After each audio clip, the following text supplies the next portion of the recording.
when they were roommates.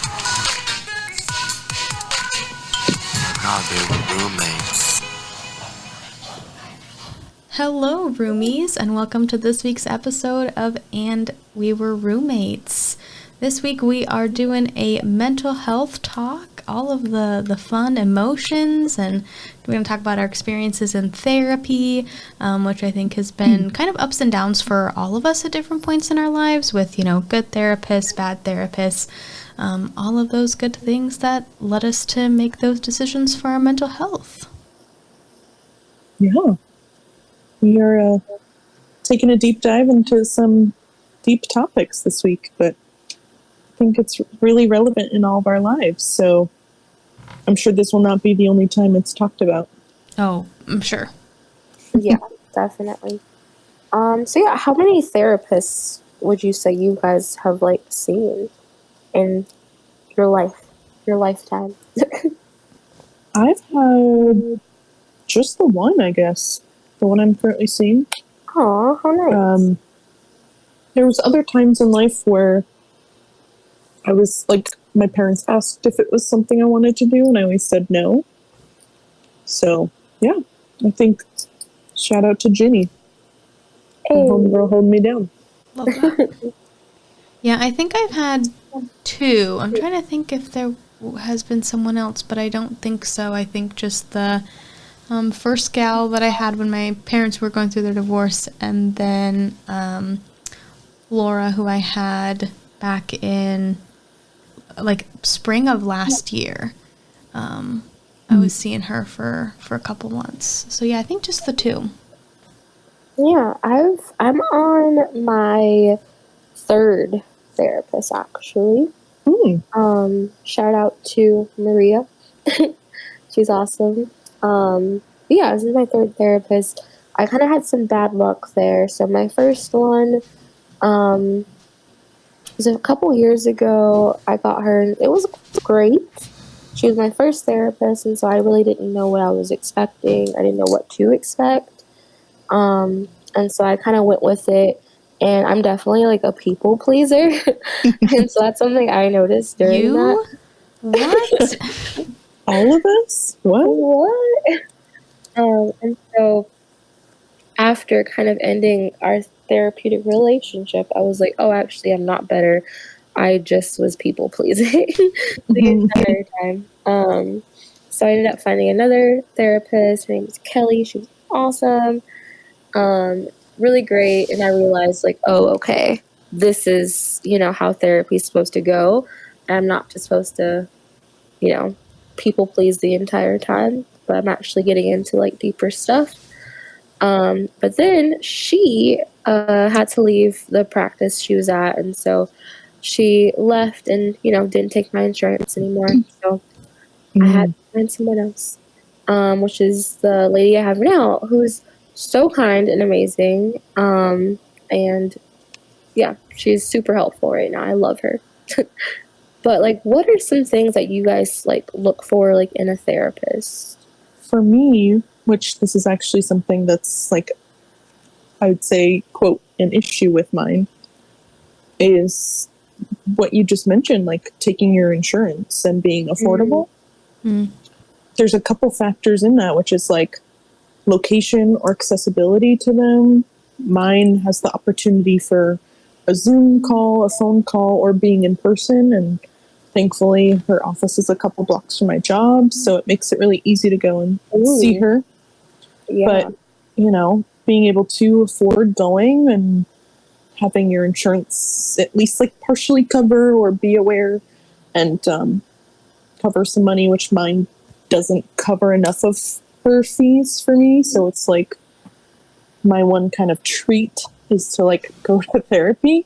But otherwise, for me, I mean, of course their job is to listen, but being a positive listener and then coming back in other sessions and returning to things that I've said previously, oh, this thing happened at work today. And then a couple weeks later when I saw, she's like, so how did that thing end up? How did you resolve XYZ with this person?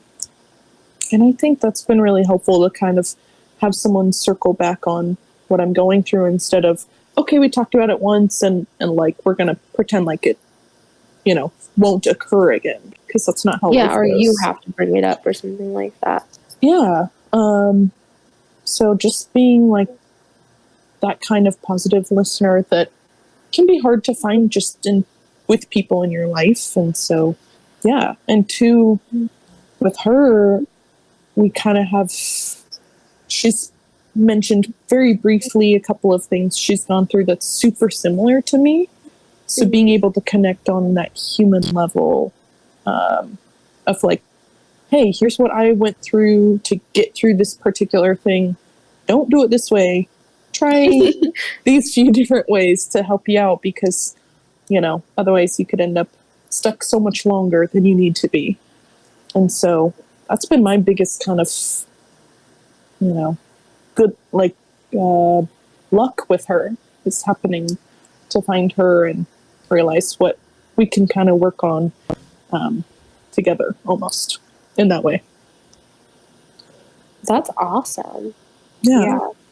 No, for sure. Like having that ease and accessibility with her, just being like down the street if you need to have a session.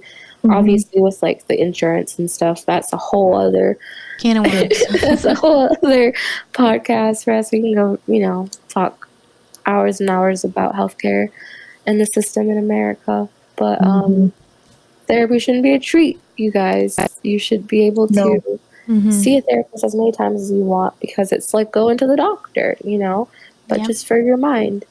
And it's definitely super, super necessary.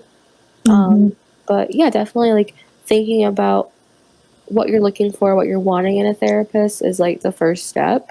And I'd say like for me, now that I've had like that experience, I had a therapist before I went into it, I was like, anyone basically, I wanted to speak to a woman, and I didn't know anything else, just because I thought my experiences, I wanted a woman's perspective.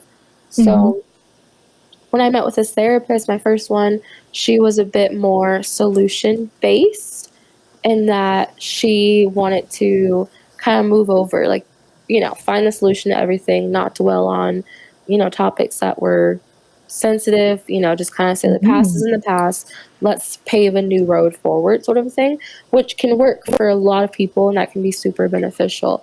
But for me, I can't move forward unless like I handle the roadblocks in the way that happened to me like in the past. I needed to do that childhood work. I needed to unpick some trauma before I can just like move forward. And so that's what I learned, that solution focus isn't for me, because it makes me feel like I need to perform, or I have to finish healing in a certain amount of time, because it's like, well, we're solution focused. Let's find a solution. And I'm just like, so I feel rushed almost. Yeah, that's tough. Yeah, so I learned that that's, something that's also just not for me. I also learned too with my first therapist, she was an older woman, an older white woman, and I learned that that's probably not what I needed. With her experience level was like amazing. It was really great, but she didn't know a lot of the stuff I was talking about. She definitely did not want me to online date or be on the apps. She talked about last episode, but she was very against that. And I was just like, well, like, this is kind of the norm. This is what people do to meet other people. You have to kind of go out of your way. And she was very old fashioned in the way that she was just like, well, why don't you go out and do this or do that? I'm like, hun. She wants you to pick up floozies at the bar. Yeah. Like, I'd rather leave it to the apps than having to go out to a bar.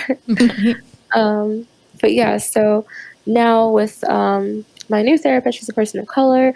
She's younger. She also kind of, like what you said, Kaylee, like she kind of tells me her own lived experience through things, because we have very similar kind of like childhoods. And very like similar relationships with like our mothers. And so it's amazing to have like her input and stuff. And she'll share with me little like tidbits about her life. And it's just like, it's amazing. So, and we're working on that childhood stuff, like all that inner trauma. Mm-hmm. And I'm so happy that I'm like not pushing it to the side. I'm actually tackling it.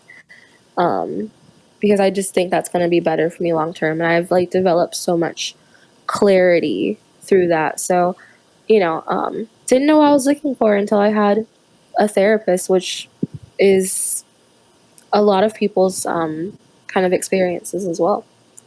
But what about you, Meaghan? Yeah, I definitely would have to agree with, like, I didn't really know what I was looking for until I tried it. So the first therapist that I saw was back when I was in like middle school, high school, like end of middle school, going into high school. My parents were getting divorced, and this was something that my mom just thought would be best for my brother and I. But my brother and I saw the same therapist at the same time. Ooh. Which is like no fault to anyone. I think it was just like, it was in person. Telehealth really wasn't a thing. And so, being a single mom, my mom couldn't really figure out how to get both of us at different times. And, what was she going to do with my brother? Just have him sit there. But we're 5 years apart. So there were, what I remember about that therapy was my brother talking and me just looking out the window. Yeah. Because there were things that like, I didn't want him to know about how I was feeling, because I didn't want him to carry those things, because, I was 14 and he was 9. Yeah. And I was like, this isn't the place for him. Like, so it was kind of more for him in that instance. And I I'm sure I talked about things, but mostly what I remember is just like staring out the window being like, when is this hour going to be over? Because this is like ridiculous. But then I, like my aunt was murdered. And so then I was having kind of a lot of, like I just needed to process that. And I didn't have a chance to when it all happened. I was overseas and I didn't have like the support system over there. And I probably should have just like tried to find a therapist in London, because it probably would have been covered under my student visa. Hindsight, But I came back to the States and like realized that, there were times where that was really affecting me, specifically, around at the time of her passing, and, was kind of starting a new relationship, and that was triggering for me as well a little bit based on, past relationships, and then what happened with my aunt. She was murdered by her husband. And so there were times where I just sat and I would go, how are you married to someone for 5, 10? How do you get married to someone and then decide one day to do that to them? Like, and when is it going to be my moment? Like, when in this relationship is my partner going to decide that it's easiest for them to just get rid of me? Like, that's a terrifying thought. And that felt so very real, in, not that I thought my partner would, but, it was like, I never thought my uncle would have done that.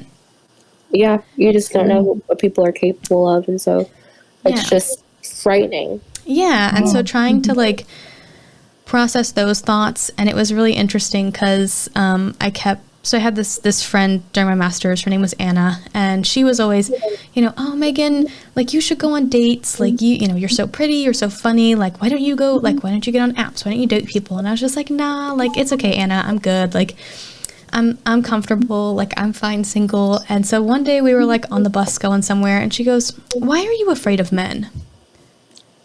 And I just like stopped for a minute, and I was like, I'm not afraid. Okay, well, that is a feeling. And so then it was like talking with Laura when I found her. It was like, yeah, that's where that all stems, is like I was afraid of men. Because of what you see in the media, what we see in the media every day, like what we've experienced, as women growing up, and then like that happening so close to home for me, losing my aunt. It was like, yeah, no, I was like, there are times I still feel like, then it's like, that's what that feeling is like, being scared of men. That's why like I wasn't putting myself out there, because it was like, Jesus Christ. What is that? I have no idea. Was that What the at your hell? place, Courtney? Yeah. I think some guy's like trashing a car. Men. Exhibit A. Speaking of being scared of men, Jesus Christ. I really thought it was at Megan's house, and I was like, I know. I was like, what is that? I was like, I like took my headphone off. I was like, that's not here, is it? Like, I was like, I think Alex is just playing video games. Like, I don't know. Is your door locked? Like, you good? Yeah, he has a bat. Oh my god. Yeah. Who It's like this who cheated kid. on who? Yeah, it's a kid. is he like And out your slider door? Or at the yeah, front? out the Okay. slider door. He just seems really like he's going through some stuff. Okay, now he's, I think, crying and going back into the apartment. Sir, do you need therapy? He definitely does. Damn. The timing. Yeah, that was a lot. wild. That was wild. Dude, it scared the life out of me. I don't know what he was doing. It looked like he was like beating something with a bat and like yelling. And I'm like, are you okay? But like, Muffin and Marvel are terrified right now. Girl, same. Yeah. I'm like, oh my god. Literally scared of men. It's okay. Jesus. Literally men. It's ridiculous. But like that, yeah. And so that was a lot of what Laura and I talked about. Of like, you know, while yes, that fear and that like level of, yeah, you don't know if that's gonna happen, and that's okay. But it's also okay to like be vulnerable at times and put yourself out there. So we really worked on like vulnerability and compassion, and you know, I talked with her about work stuff. Like I, you know, was promoted very quickly internally at the job that I'm currently at, and so was a lot of imposter syndrome going on of like, I don't know if I can do that. Like, I think I'm doing well enough, but I'm not sure. And like, you know, my superior, I feel like isn't giving me certain feedback on things, and I don't know what's going on. And so her and I talked about a lot of kind of big life transition things, and you know, processing the passing of my aunt, and that was, you know, really helpful. And I think that one of the things that I really liked that Laura did was she always gave me homework, which I didn't think that was something I was going to enjoy, but it was nice to throughout the week when I was working, you know, I'd work on the homework like a couple minutes here, a couple minutes there, but it kept me thinking about all of the things that we talked about throughout the week, and like trying to implement them. And like she had me do this one assignment, I guess I'll call it, where we were talking about work stuff, and she's like, okay, so I want you to write down like 5 female role models that you have, and like we're going to discuss each of them next week, and like you're going to find traits of yourself in each one of them. Oh. And so it was really, really cool, and it was fun to like talk with her of like, yeah, no, like I'm really inspired by this person, like I love, you know, their compassion and their dedication to their work, and I can see like my dedication, you know, on a similar level of theirs. And so it was nice to like make those connections, and like the women that I found, you know, very strong and empowering, to then be able to see that in myself, like that was really helpful. So I think about that one a lot. And then, you know, she was always giving me like book recommendations and podcast recommendations. And so, yeah, it was, the homework I think was nice. And I think if I were to ever go back, you know, and start therapy again, I definitely think I would look for somebody who assigns homework and can just kind of work through some of those bigger feelings that's, you know, like going in and being like, so I think I'm scared of men. Like, I didn't know how to go in, and I was like, okay, so this is what happened, and like my friend said this one time, and you know, that sentence just keeps kind of sticking with me, and I feel like that like, you know, too long don't read version of it is, I think that's what's happening. And she's like, okay, yeah, we'll go with that. Like, let's start unpacking that. So like, you know, has this always been a thing, or was this really after what happened with your aunt? And I was like, oh, well, here's some other things. And so, you know, she was ready for whatever, and down to start wherever was most comfortable for me, which I think was really helpful. I love that. Yeah. I've come to really appreciate the homework that I get from my therapist as well. 'Cause it's not all the time, but if we touch on a really particular subject, she'll just give me some little thing to do. And then, like I was saying earlier, I mean, again, it's kind of in their nature, but like she remembers. And so when I first walk in, she's like, okay, how did that homework go? You know, like this last time it was setting a particular boundary verbally instead of via text or phone call, like doing it in person. And that was really hard, but I did it and I felt really good about it after. Ooh, proud of you. Yeah, like for me, it's been a lot of like self-talk. She printed out or like made a copy of these lines out of a book that are like, you know, I am worthy, I am, you know, confident, and all this good stuff that I have magnetized to my mirror in my bathroom. And like speaking out loud, speaking good things out loud to yourself and that kind of stuff. That was like one of the first weeks I met her, and it's still stuck with me. So, yeah, that I love just that.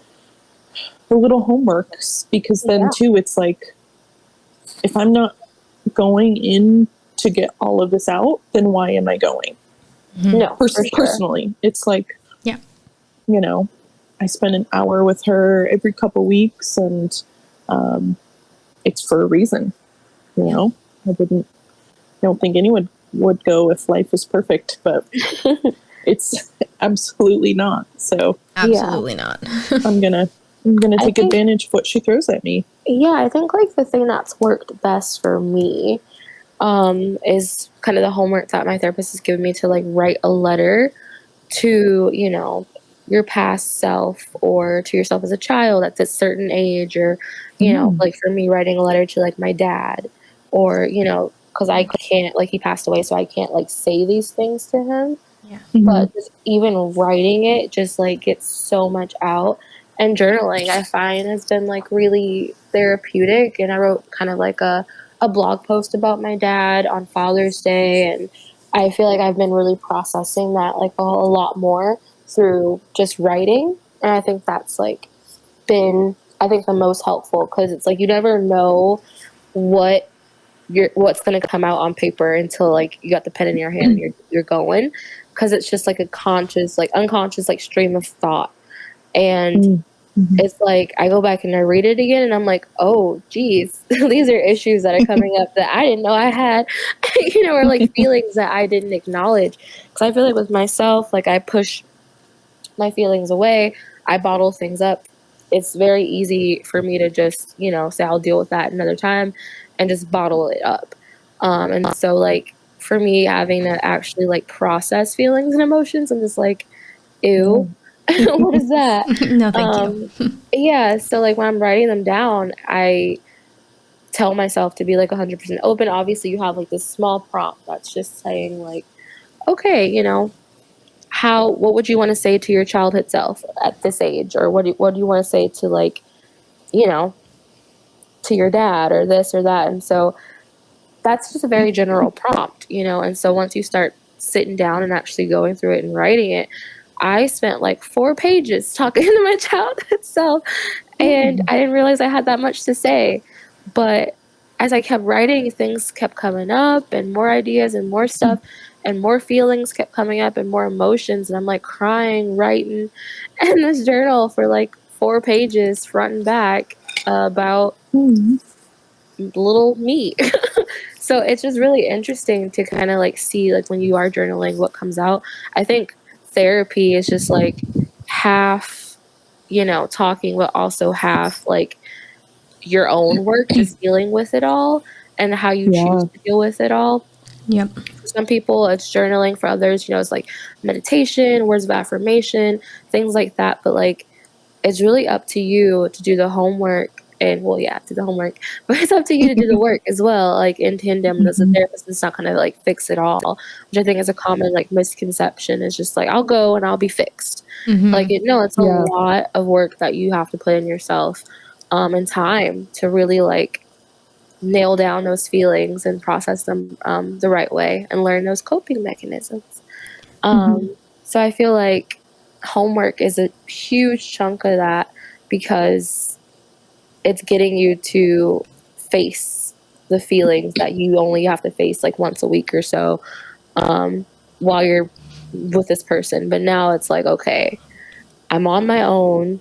how can I deal with these feelings myself? I don't have that person guiding me through this chat, guiding me through the conversation, telling me, what I need to hear, whatever.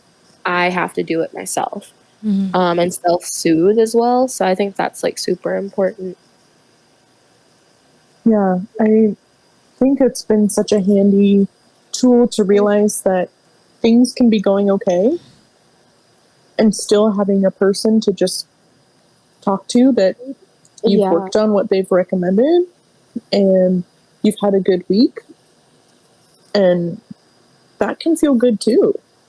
It doesn't just have to be because you've hit your lowest point or everything's piling on at once, because of course that happens to all of us, but then kind of riding the wave of some peaks too, and someone who can just say, good job. I'm proud of you. I've seen the work you've done and you're doing great. That feels fucking good too. That feels so validating. Just like oftentimes as well, it's like we're humans, we do need that validation outside of our friends and family, just to have another person kind of see what you're doing and feel like, I'm proud of you, you're doing the work, and it feels really good. And I think a lot of times too, like having a separate person that doesn't know you, it's not in the situation, to kind of just like talk to is super helpful, because it's like you don't want to burden anyone else around you, but it's like you have lots of things to say and to vent.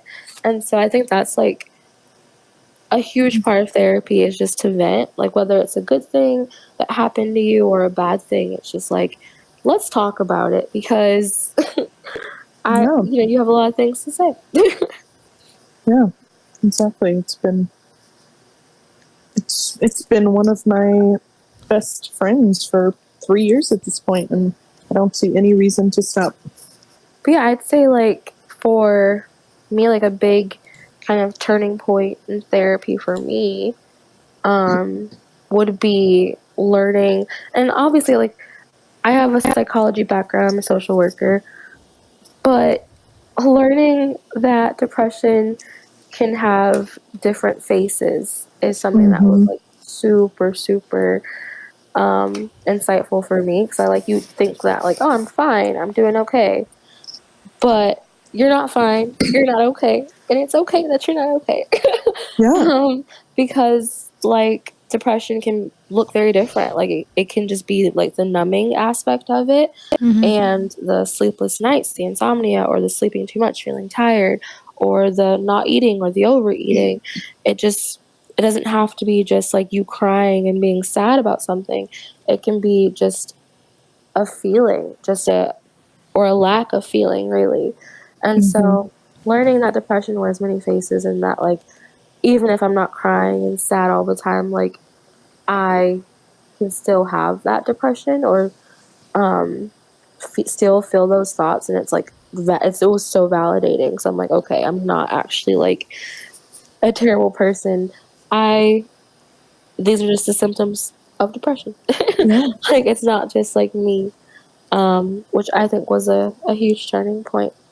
But what are some turning points that you guys had, or revelations, I guess? Oh, girl. I mean, I was going to say too, the confirmation that like this isn't just a phase. Has been huge to kind of go off of that. Like being able to say, yeah, of course you're feeling like down for these couple weeks, and then a different way for these couple. It doesn't just mean it disappears. No, it's just got its different face, and it's being worked on in different ways. So yeah, that's been a big confirmation for me. Otherwise, I guess just kind of the idea of, I mean, simply to put it, like my feelings are real and valid. And that I'm not like making things up. I'm not, trying to get attention for things that happen in my life. It's like, no, those are real, and you're allowed to feel however it is about that way, and you're allowed to voice those feelings too. Because that's always been the hardest part for me, is telling people how I feel, like based on anything good or bad, or happy Yeah. or sad. So that's been one of the biggest things for me, is just you are real, your feelings are real, you are valid, and that's like part of the human experience, is having different emotions. Yeah. It Who feels so, knew? like, cliche to say, but it's true. Yeah. What about you, Meaghan? Yeah, I think one of the big ones for me is that the again, probably going to sound cliche, but the grief's never going to go away. And I just, like, I remember talking with Laura and I was like, but I don't, like, I just want to be done. Like, I want to process it. I want it to be over. Like, I want to be able to, you know, go into a store around Valentine's Day and not want to throw up. You know, because you see all the Valentine's Day stuff. And she was just like, you probably won't get to that point, and that's okay. Like, you know, you can try, and we can work, and we can develop coping skills, and, you know, we can, you know, you can plan your life around that period of time, you know, since you know, I lost my aunt on Valentine's Day, but, you know, I wanted that solution. I wanted to, you know, do the work and get it done and move on. And she was like, you can move on, and, like, you know, you can do all the work. She's like, but, you know, the feelings can always be there. And, you know, there's no promises that you're gonna be done with that, you know, that, you know, yeah, 1 year you might get through, you know, that season of the year and feel fine. And then the next year, for whatever reason, you know, February fucking sucks. Yeah. And it was like, I think just coming to terms with the fact that, yeah, this, like, I guess just like processing that, like, yes, it happened. Yes, it sucks. And, it's not something that I have to just, like, be strong and get over. Which I think is kind of what we focused on, of, like, you know, she kept asking me, well, why do you feel like you need to move on? Like, you know, not that you need to stay in the spot you're at now, but like who's telling you have to just get over it and, you know, you can't be sad about it anymore. And I was like, well, nobody, but I'm tired of being sad about it. And she is like, well, like, I get that, but let's dive into that. And so I think that just accepting my sadness and being compassionate with myself when I get like that, whether it's, you know, because it's almost Valentine's Day or because of something else that's going on, like, it's okay to have that feeling and to sit in that and to say, hey, I'm going to treat myself, you know, to a bath, or I'm just going to shut my phone off and read a book for the night, or whatever it is that's going to, you know, work for me in that moment to give myself that compassion. And I'm trying to work on that, because it's hard to be compassionate with yourself sometimes. No, honestly. But I think that was the big one of just, like, it's okay that, you know, if in 5 years, like, Valentine's Day still sucks, and, you know, that thankfully, you know, my partner's really nice, and we just moved Valentine's Day and we celebrated it on the 17th. We just didn't talk about it on the 14th, and he made us a nice dinner on the 17th, and that was that, and it was no big deal. And so it didn't have to be, you know, a big issue that I, you know, felt bad that he was missing out on, you know, something that was, you know, very stereotypically, like, a couple thing. And he was just like, no, we'll just do it later. It's fine. Like, we'll just have dinner a different night and make it nice. So yeah, I think just accepting that it might not be okay for certain things, for big events, that, you know, it's going to take time, and you could very well feel sad about that event forever, and that's okay too. Yeah. It just shows the impact, obviously, that person had on you, that it's, you know, it left their mark on your life. And so it's okay to mourn and to be sad about it. Obviously, like, I've had some losses as well that I genuinely, like, I've shoved real deep inside of me, because I'm like, I do not want to grieve or go through this. And it's like, why? And it's like, because I want to be sad. And it's like, well, why are you not okay being sad? Everyone is sad. But it's like, but I don't want to be sad, you know. But why is, like, being sad, like, a negative thing? Being sad takes a lot of work. It takes a lot of work and energy and time.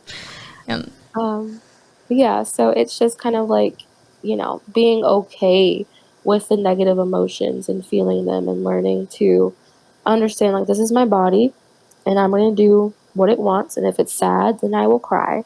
And if, that's just how it's feeling. And so that's been a big one for me too, because as you guys probably know, I hate crying. I hate feeling emotional in any capacity and sadness. And so my therapist was like, well, your body is sad and it's telling you that it wants to release that energy, that negative, energy, and crying, and you're denying it. And so it's just bubbling inside of you, and it's not going to be pretty when it comes out.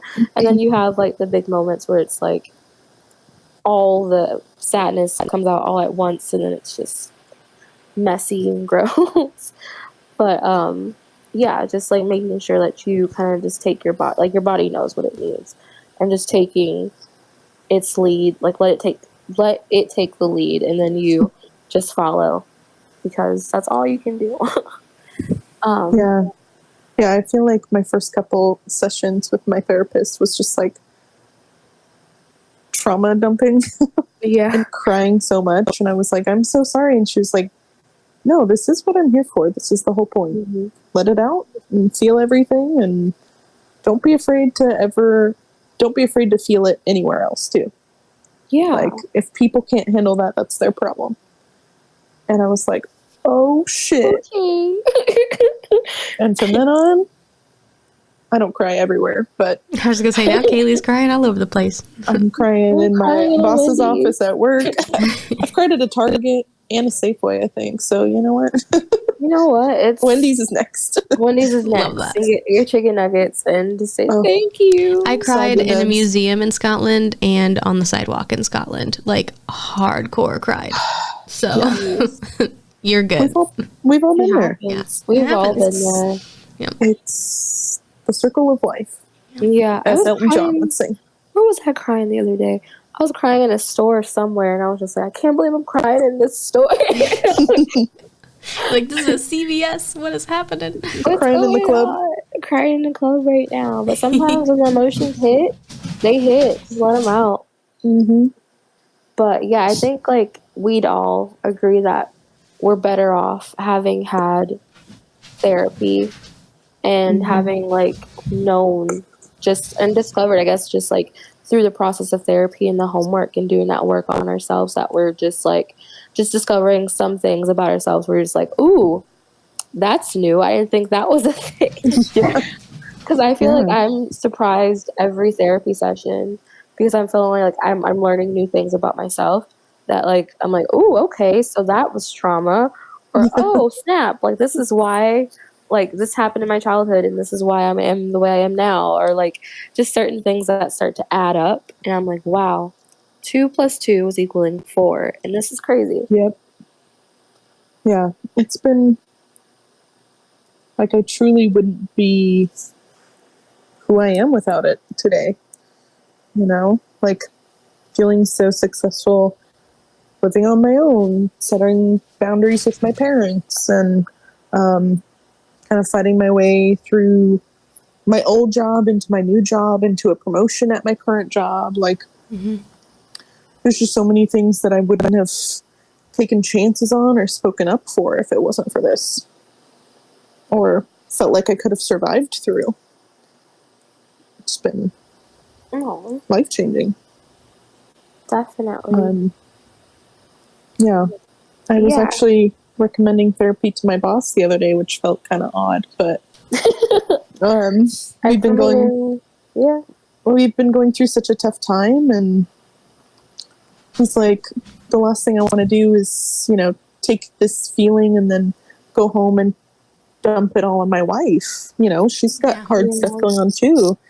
And I was like, well, have you thought of journaling or talking to somebody? And he's like, I've kind of thought about, counseling of some kind. I'm just not sure my options. And I was like, well, kind of thanks to COVID, there's so many different telehealth options. You could go, do it on the phone, do it via Zoom. You could go to an office, but he lives like 45 minutes from our office. Oh, wow. So the last thing he wants to do is like drive another place. Yeah, drive to another place, be at home really late. I was like, you could still go straight home, be in your office where you're comfortable, and have a session. And Can't have therapy in your pajamas. Love yeah, Yeah. he was like, oh, I didn't even know there were options like that. And I was like, I'd recommend it. It's Yeah. it was kind of cool to be able to just openly talk about it like that. That's We how it gotta should end be. that stigma, honestly. Yeah. Yeah. Yeah. The last thing I wanted him to feel like was like it wasn't. Like, it was taboo. Yeah. Mm-hmm. Yeah. And I was. You're like, well, I don't want to hear about that, sir. That sounds like a personal problem. It sounds like you need to work this out amongst Sounds yourself. Yeah. And I said the super cliche. I feel like it's cliche anyway. The therapy is not a bad word. Mm-hmm. Yeah. And I was like, no, I used to be afraid of just telling people those appointments were why I was leaving work early. But now I'm like, oh, I'm off to therapy. I'll see y'all tomorrow. Like, it just isn't taboo for me. And I'm glad he could feel comfortable that I asked and feel comfortable answering. That's awesome. Felt really good. 100%. Because it's like bettering yourself shouldn't be looked down upon. You know, if anyone's going to like the gym or something, they I was just gonna say that. Yeah, like if you know, if it's so great for people to just, oh yeah, I'm gonna go spend an hour at the gym, you know, once a day or a couple times a week. It's like you could spend an hour a week in therapy and it's fine. Yeah, start feeling good mentally as well as physically with your gym time, and you know that's work out your brain, that's work out your body. Yeah. Making gains all over the place. All the gains. But yeah, it's just as normal as that. It's just as normal as going to the doctor as well. Like, it shouldn't be anything that's like kind of looked down upon, because like everyone goes through stuff. Everyone has different reasons for wanting to start therapy or just needing to talk to someone. So it's like, let's not judge what people are going through. It's life, man. Life, you know. Life, you know. Do you guys want to talk a bit about like what you do for work? I feel like it kind of, you know, just what you guys do, how you guys help people. Yeah, so pretty much we help get people connected to therapists that either fit their budget, take their insurance, or we have a grant program where we can cover the cost of therapy for people who can't afford it or whose insurances are terrible, aka Kaiser. Yeah. If you know, you know. That is a bad word. That at our place of work, mine and Courtney's place of work, the bad word is Kaiser, because they're just awful. Like, they don't treat their clients well. They don't treat their therapists well. But yeah, so we work for a company called Rise Above the Disorder, and you can go to our website. I'll have that linked in the show notes. Fill out an application to basically get into our services, and then you'll be connected with the case manager. You know, when a spot opens up, we do have a little bit of a wait list right now. I think we're looking at about 3 weeks. But you'll be connected with a case manager. They'll chat with you about your wants and needs for therapy. You know, super as casual as you want it to be. You don't have to share anything that you're uncomfortable with. We really try to make it as trauma informed as we can. You know, a lot of clients come to us who have extensive trauma, who don't feel like dishing all of that out to a random stranger over the phone, which is totally valid. So we just try to get, you know, the information that's going to be best for us to search for a therapist for you, and then we'll start reaching out to therapists who either take your insurance, fit your budget, or seem like they might be good fits for working with us as a company on the grant. And then when we find a therapist that we think will be a good fit, we'll send you all of their information, best way to get in contact with them, their website, all that good stuff. So hopefully you can set up a consultation with them and get started. And if it's not a good fit, we can search again. Our really big thing is just to try and get you matched with the best person possible, because like I'm sure you've understood from all of our talks today, is that it is very specific. And it's not, you know, the same person is not going to work for everybody.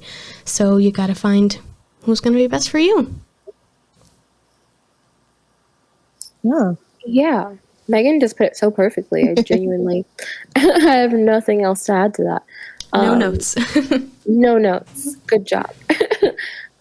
Yeah, so having listened to this podcast, I hope that we've inspired, I guess, other people to kind of think about mental health and start taking it a bit more seriously, and whether that's looking for a therapist, whether that's talking a bit more openly about it to friends and family, or even, journaling and trying to figure out how you're feeling through that means. But I'd say it's definitely changed my life for the better, for sure. I've had moments where I've been, actively suicidal and just not in a good place, and I would not be here if it wasn't for these amazing therapists, and obviously like my friends and family. Shout out to you guys.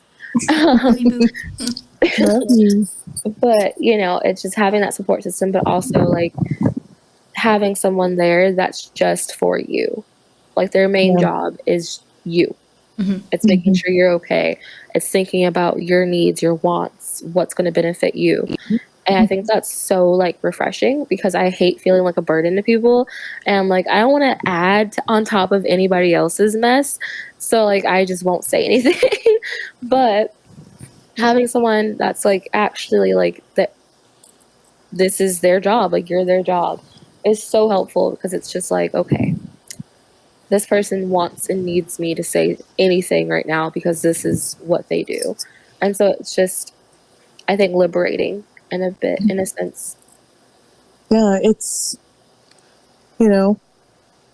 reaching out for help can be hard, but once you find the right form of help for you, it can make such a difference. I think for all of us, our situations have helped, or have like been helped by therapy. But if that means, like a hotline or rehab, or some other kind of thing that might include a therapy type situation, an AA meeting, or like NA as well. These things it's just about looking out for your fellow human and helping yourself, because truly reaching out for help is probably one of the biggest steps, No, like we said, following through and doing the homework and doing the self-work too. But once you get started, I think it's a path so many people don't deviate from. Yeah, especially like different generations as well. Like I got my mom into going to therapy, and she's so much better for it. Like she was very much against it for a while, and then I actually was had such luck with my therapist, and I was like, Mom, like genuinely, like this is something that's really good. And so she gave it a shot, and she loves her therapist, and she loves she every single time she has her appointment, she's like, oh, I have therapy today. She's so excited.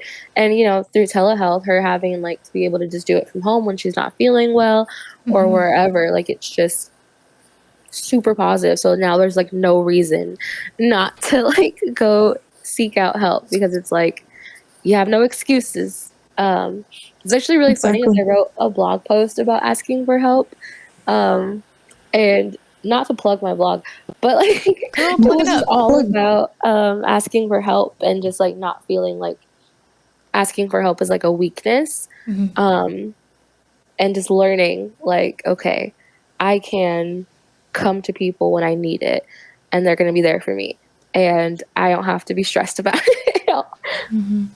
I think that's one of the things that we get told so often in our job, is that, people come to us and, we have the consultation with them to, see what their needs and wants are, and, see kind of what they've been going through, and, we'll kind of wrap up the call, and it's, do you have any other questions? And, a lot of times I feel like what I hear most often is, I'm so thankful that this exists, because I know that I needed help, but I didn't know where to start, or I'm not in a place where I can spend, 2 hours on the computer looking at therapists and emailing them and reaching out, and then, we get so many no's in our job in terms of us reaching out to therapists and them saying, sorry, I'm not taking new clients. And or when you're the person, or they just don't respond. And so when you're in that, when you're in that bad place, and, you're it's hard to even reach out to help in the first place, and then you're not getting, a response, or you're getting told no, and then it just feels super discouraging. So just know that there are places out there, like like Rise Above the Disorder, and there's other places as well that'll try to match you up. A lot of times, bigger clinics in cities will have like a matching program, to kind of take some of that burden off, that weight off of you of being like, I don't know how to find the right person. I don't know if this person takes my insurance. There are ways to work around that, and don't feel bad if that's the barrier. If the barrier is, it's just a lot of work, there's other people who can do that legwork for you to make sure that you get what you need. No excuses. Just please, as far as I've heard, don't use BetterHelp. I've heard. Oh, we got to do a whole episode on BetterHelp. I imagine you guys terrible. have some crazy reference stories, but it's insane. It's awful. There are, of course, like with everything good in the world, there's people or companies that try and make it bad, and I've heard bad things. So, if you can find a more local program, or if you're able to utilize Rise Above the Disorder or something similar, seek them out. It'll be really worth your time and your money. It's free to utilize our services. You don't pay us anything. We're a nonprofit, so you don't need to pay anything. You may just have a little bit of a wait to get connected to a case manager, which we're in the process of hiring more people, so we're working on it. Look at that. If you're looking for a job too, you never know. It is that much. No, for sure. I feel like that guy from like the UEI commercials, or like the DeVry ones, where he's like, you're sitting there, you're wondering like what you gonna do with your life. Get up and go to UEI college. No, I feel like that. But like honestly, like this is something like you're looking for any way to kind of better yourself, or even just get understanding about like who you are as a person or anything like that. Like definitely just go ahead and do it. Because it is super beneficial. Yeah. Well, have we covered enough? Have we scratched the surface this week of it? I'm sure it won't be the only time we talk about how traumatic life is. No, honestly. So if you hear us reference our therapists, now you know. You know who they are. Yeah, should we wrap up? Sure. Yeah, I can't think of anything else. I think we covered a lot of ground today. Yeah. Well, we've gone through another week of 3 more girls with a microphone. I think that's what I said last week. We're just here talking about life, the goods, the bads, the uglies, and we hope that you'll keep hanging out with us. I am Kaylee. You can find me on Twitter and Instagram under Kaylee Ranksdorf. I post usually my cat and baseball and all kinds of the things that bring me joy, make me feel happy. You might even be able to hear her purring in my microphone right now. She's all up in my face. Yeah, that's where you can kind of find me posting all the life things. Where can we find you, Meaghan? Yeah, so I have my other podcast, my horror movie podcast, which is Meaghan's Murder Movies, and I have, which I typically post on those social media platforms, so Instagram and Twitter under M Murder Movies, so that's M as in Massacre Murder Movies on Instagram and Twitter. And what about you, Courtney? Yeah, you can find me on Twitter. My Twitter name is, I believe it's Courtney BBY, and my Instagram is iCourtneyAnnette. I also have a blog that I've been doing weekly updates to, which has been really like freeing and awesome. It's courageouslycourt.wordpress.com. Working on getting the domain name, so it'll just be courageouslycourt.com.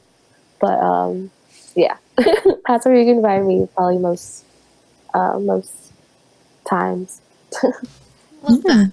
Well, I will have all of that linked in show notes below, so y'all don't have to worry about trying to write it down or spell things properly. Spell Kelly Stroganoff. Yes. Your villain origin story. Yes. But yeah, we hope that you enjoyed today's episode. Again, not a bad thing to reach out for help if you need it. We hope that you are having a great week or weekend whenever you're listening to this, and we will see you in the next one. Remember, when life gets tough,